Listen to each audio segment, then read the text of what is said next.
I'm here with my friend and colleague from Madrid, Spain, Javier Escanad, and I want to thank you for taking the time and thank your wife, Maria, for letting you spend some time with us. You know, in New York, we're really sort of hopefully at our plateau where we really got hit hard in the last couple of weeks. But I believe you and the people in Spain were a couple of weeks ahead of the curve from us. And I thought it'd be useful for Americans to hear what our future is. You know, it's the unknown that frightens us all. And you've been through this, and now you're experiencing a couple of weeks ahead of the curve from us. And if you could share with us what's happening in the hospital, but also in the community, how are people eating, going out, doing things, and if you guys in Spain have any plans of how you're going to start the country back again. So I'll let you take it away, Javier. Thank you. Well, thank you very much, Richard. It's a pleasure to be. Welcome to my home. It is now, after hours, after being working in the hospital this morning. Well, I mean, of course, we are very sympathetic with the situation that you are living. Our thoughts, of course, are with you and with all the friends in the United States, because we really understand the painful and difficult situation that you are going through, and that, of course, we are still living, but we fortunately feel that we are now passing the surge of cases and in a way facing now many uncertainties that have to do what is the way of de-escalating this and going back to our normal life, etc., etc. But as you say, everything came in a way out of the blue, like it happened for you. And in the hospitals here in Spain, we have a large public healthcare system. And so suddenly, we were overwhelmed by all the patients that were requesting care and needing care. As many countries, the means that we had in many aspects, like, for example, personal protection equipment and so on, were insufficient. Of course, the number of tests that we have to test everyone were not sufficient. But, there was a huge willingness and a huge of compassionate work by all the healthcare workers. We were actually very much supported by the community. This has been great. So you had a problem with, I know in Italy there was talk about some patients not having enough ventilators, and decisions were made that if they were over a certain age, you didn't give them a ventilator. Did you ever reach a point in the surge where you didn't have ventilators for a patient?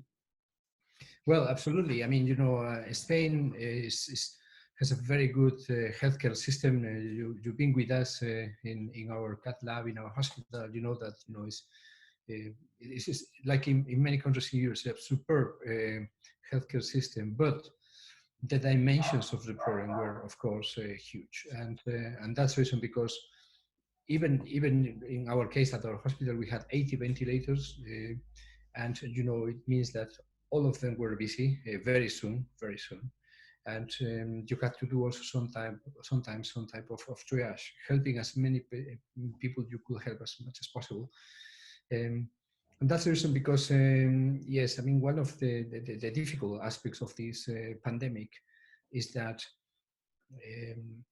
once that the patient needs hospital care, you really have to be ready to deliver this care sometimes for weeks. And it is crucial that patients receive vital support, because many of them, we don't have at this point efficient drugs to treat the virus. And therefore, the best alternative we have for the patients, the life-saving maneuvers we have are in many occasions life support techniques, like, for example, having a proper ventilators and having proper care of patients. Now, you're past the surge. Are you at a point now where your hospital is not full with COVID? Are you getting back to cardiology, or are you still not doing cardiology cases electively? So yes, absolutely. So what we notice is exactly the same that has happened in many other countries. Certainly the hospital was overwhelmed by COVID cases, so we have to really stop our schedule, cardiac interventions. We were just restricting cardiac interventions to those patients that we knew that the cardiac intervention will have a prognosis on impact over the next 3 months. So of course, we never left the patients stranded, but we have to really downscale, focus, and be selective with the type of treatment that we were doing. And on top of that, as you know, many patients who had COVID infections as well, who had COVID infection, had cardiac problems. So we had to look after them. Like in New York, we also had a wave of absence of myocardial infarction. Suddenly, we could not see as many patients with heart attacks like before. Then we understood that sometimes it's because patients were refraining from coming to hospital to calling emergency services because they were afraid of coming to hospital and getting infected. So we had to devote, also energy and time to promote the message, to send the message that the fact that there is a COVID-19 pandemic should not be, in any case, a way for deferring, having an early response to your symptoms. We have many doctors, most doctors are not seeing patients in the office, so patients are just not getting seen. And there have been reports of marked increase in cardiac arrest at home, and all the things we normally see, people with heart failure or diabetes, we're not seeing that. So it's not that they went away. It's not that they didn't need to be taken care of. It's just people are afraid to go to a hospital. Now, I know when I was lucky enough to visit you and your wife in Madrid with my wife, you took us to some of the best places I've ever been to on the planet in terms of eating. I mean, you guys start eating at 10:30 at night and it goes till forever. And the streets are filled in Madrid. One of the things we love is the warmest, nicest people. And at 11:30, 12 o'clock at night, you get out of a restaurant and the streets are just filled with people. What's going to happen? Because if with social distancing, I mean, everything is about congregating together in Madrid. The way I saw it, it was just everybody having a great time together. What's going to happen? Has anyone talked about that? Yeah, absolutely. I mean, in that aspect, I'm sure that you understand the situation because New York also is a city, that never sleeps, that you have a lot of social life, and it's a very similar aspect. Well, it's difficult to understand what will happen. I mean, obviously, social distancing is something that is even more strange for a community which is accustomed, as you say, to gather, to go out with friends, to enjoy, the life in the street because you are seeing more and more people. But I mean, but in a way, I mean, and I guess that is the same situation in New York. I mean, people really understood that we were facing difficult times. And we found actually alternative ways now of, in a way, keeping in contact. You can see many people, cheering each other from the windows or organizing, even concerts or events in this way. In a way, it's like sending a message of saying, this will be over soon, we will be together again. Now, has your government given you any idea of when you'll, like, I imagine the restaurants are closed now. Have they said, okay, we're going to open up restaurants May 15th? Is there any thought, or they're still up in the air?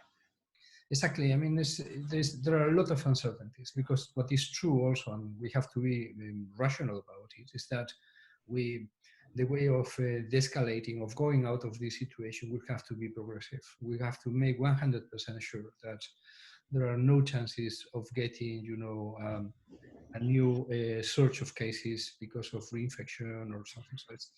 And I think that, we are all learning from each other. I mean, we are obviously watching what other countries are doing now. People that had this problem in the past, like Korea or China, etc., adapting also that to our way of living. Today it was the first day that there was a downscalating in the number of workers that had to stay at home. So over the last 2 weeks, only essential services were open. So that means that very few workers were leaving. But today we had some additional workforce, going out, like people working in the building houses, etc. So It's opening up a little. Exactly, it's opening out a little. And you have unusual situations. I mean, nowadays, today, for example, I heard that the police was handling face masks to the people in the underground.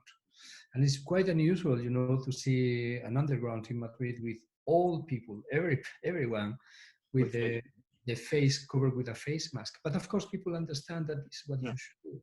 Well, it's so nice of you to take the time. Now, are you going back to your recital now with your wife? Your wife is on, I think she was on a bass or a fiddle, and you're going to be saxophoning now?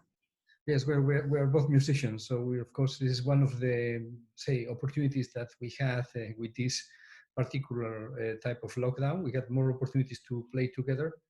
But you know, I mean, obviously tomorrow we'll be back in the hospital, and that's something that we really like.